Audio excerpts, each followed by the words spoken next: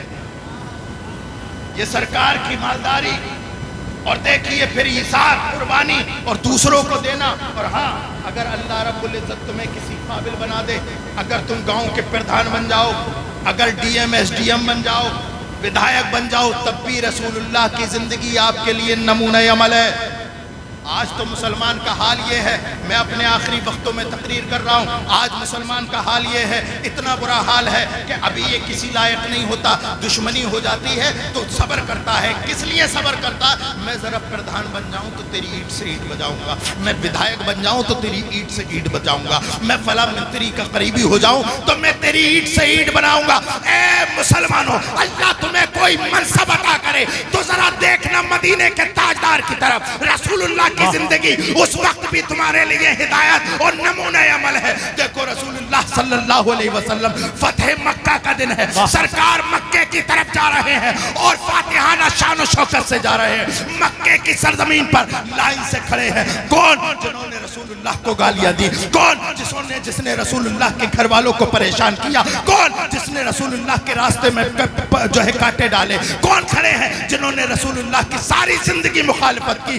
بدر سے لے کر کے فتح مکہ تک تمام دشمن رسول اللہ کی آنکھوں کے سامنے ہیں، چاہتے تو ایک ایک دشمن کا سر قلم کر دیتے، لیکن باہر رحمت للعالمین، وہ ہر عالم کی رحمت ہے، کسی عالم میں رہ جاتے، یہ ان کی مہربانی ہے کہ یہ عالم پسند آیا، سرکار رحمت للعالمین بن کے آئے اور سرکار نے ارشاد فرمایا او لوگو دیکھو میری زندگی تمہارے لیے نمونہ عمل ہے، تم اگر غریب ہو تب بھی میری زندگی نمونہ عمل ہے، اگر مالدار ہو تب بھی زندگی نمونہ عمل ہے، اور اگر تمہیں اللہ کسی منصب پر فائز کرے تو کسی اور طرف نہیں بلکہ فتح مکہ کا واقعہ دیکھ لینا۔ لائن سے کھڑے ہیں سرکار کے تمام دشمن، اللہ اکبر، سرکار فرماتے ہیں انتم الطلقاء، جاؤ میں نے تمہیں آزاد کر دیا۔ نعرے تکبیر، نعرے رسالت، فیضان غوث آدم، مسلک اعلیٰ حضرت شہزادہ پیر سید ریحانیہ صاحب قبلہ، آمد حضرت علامہ مفتی حماد رضا مراد آبادی، آمد حضرت علامہ مفتی حماد رضا مراد آبادی، نعرے تکبیر، نعرے رسالت۔ تمامی حضرات سے میں گزارش کرتا ہوں اپنی جگہ سکون کے ساتھ بیٹھے رہیں۔ خطیب الہند حضرت علامہ مفتی حماد رضا مراد آبادی کی آمد ممبر شریف پر ہو رہی ہے۔ آپ تمامی حضرات سے ادب کے ساتھ میری گزارش ہے سکون کے ساتھ بیٹھیں اور ادب کے ساتھ بیٹھ کر حضور کی پیاری باتیں محبتوں کے ساتھ سماعت کریں۔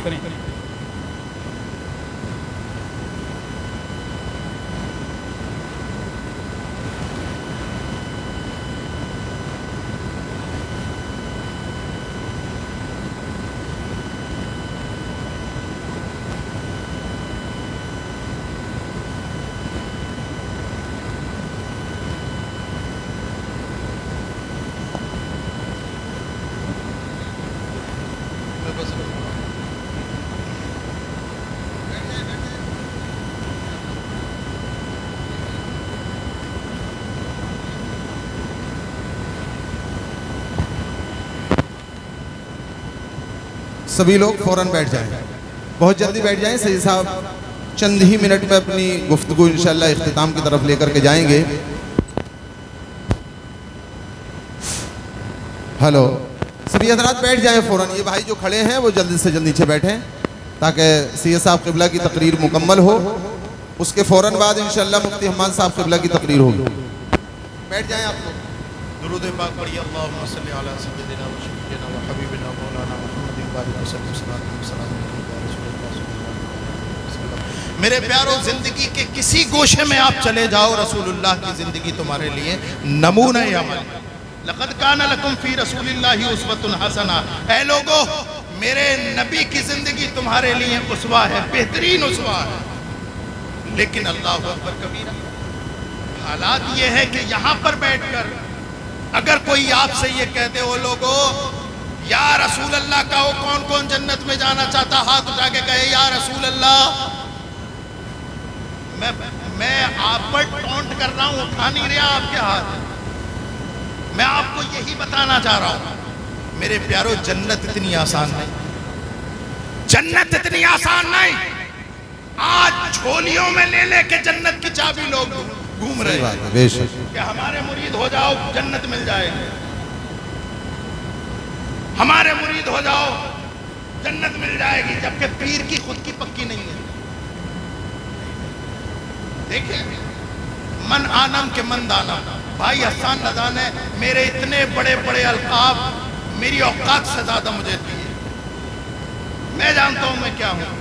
میرے پیارو، ایک تم ہو، ایک میں ہوں. زمینی سطح کے لوگ ہیں جن کا ذکر گلی کوچوں میں ہوتا ہے. لیکن آؤ میں تمہیں ایک ایسی شخصیت کی بات بتا کر کے اپنی بات ختم کرتا ہوں جن کے ذکر زمین پر نہیں عرش معلیٰ پہ ہوتے ہیں. اللہ اکبر کبیرہ. حضرت عمر فاروق اعظم رضی اللہ تعالیٰ عنہ کی شان کس کے سامنے مخفی ہے؟ کون سنی ایسا ہے جو حضرت عمر فاروق اعظم کو نہیں جانتا؟ سرکار نے ارشاد فرمایا، اے لوگوں جسے چلتا پھرتا جنتی دیکھ رہا ہو وہ حضرت عمر کو دیکھ لے. اللہ اکبر کبیرہ. سرکار نے ارشاد فرمایا حضرت عمر کی وہ شان ہے کہ اگر یہ کسی راستے سے جا رہے ہو تو کیا ہوتا ہے؟ شیطان اپنا راستہ بدل دیتا ہے. میں ایک قدم اور بڑھا کر رسول اللہ صلی اللہ علیہ وسلم کی نسبت سے حضرت عمر فاروق اعظم کی عظمت اور فضیلت بتاتا ہوں. حضرت عمر فاروق اعظم کی وہ شان ہے کہ 1 درجن سے زیادہ ان کی منشا کے مطابق قرآن میں آیات ہے.